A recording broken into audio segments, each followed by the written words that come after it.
The Note by Ethan Hamill. Who are you? Carr leaned back in his chair, sipped his Starbucks nervously. I am the girl you had the note passed to, she said, remaining standing. I did not. He stopped, the whole thing suddenly dawning on him. That skunk, that absolute skunk. Let me get this straight. She rolled back her head, the auburn glinting in the vanishing twilight from outside. You wrote a note inviting the girl behind me for a coffee. You gave it to your friend sitting behind you to give to the girl, the blonde, and he mistakenly handed the invitation to me.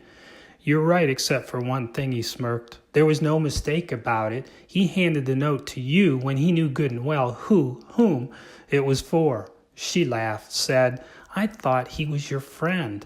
Where did you get that he was my friend, he wanted to know. Because you two always walk into Miss Larmer's journalism class together. Does that make him my friend? He paused, answered his own question. That skunk is my best friend. We have known each other since 7th grade. We played hockey together for 7 of those years. He still plays hockey on a partial scholarship. I went out on my own in freshman year and spent the entire season riding the pine. The pine? It was cute, he thought, how she twitched her nose. The bench, he explained. He was getting 16, 18 minutes a game. I was sitting at the end of the bench helping the coach's assistants keep track of the line changes. And now you're taking Miss Larmer's class to write about hockey and other sports? Did you know that Miss Larmer used to be the hockey beat writer for the Star? No, but I know she is a fine writer and a fine writing teacher. Well, sorry about the mix-up. She turned to go. Hey, I'm not... She turned her head. You're not what? That little nose twitch again. I'm not sorry about the mix-up. He got up, bumping his leg clumsily on the table, spilling some of his coffee. See why Coach didn't give me any ice time? He laughed self-consciously as he pulled the other chair out for her. Please, let me buy you a coffee for all of your trouble.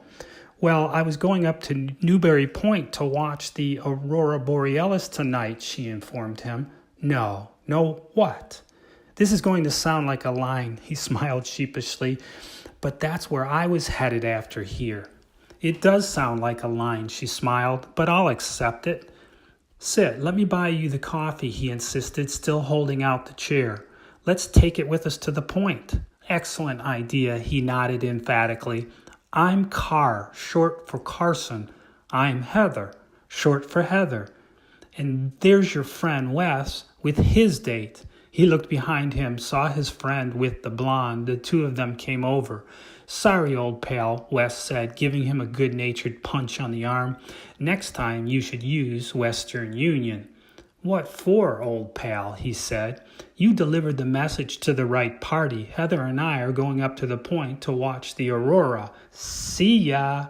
As they walked off, he could sense Wes was thoroughly confused. Great slap shot, he thought. But no puck sense.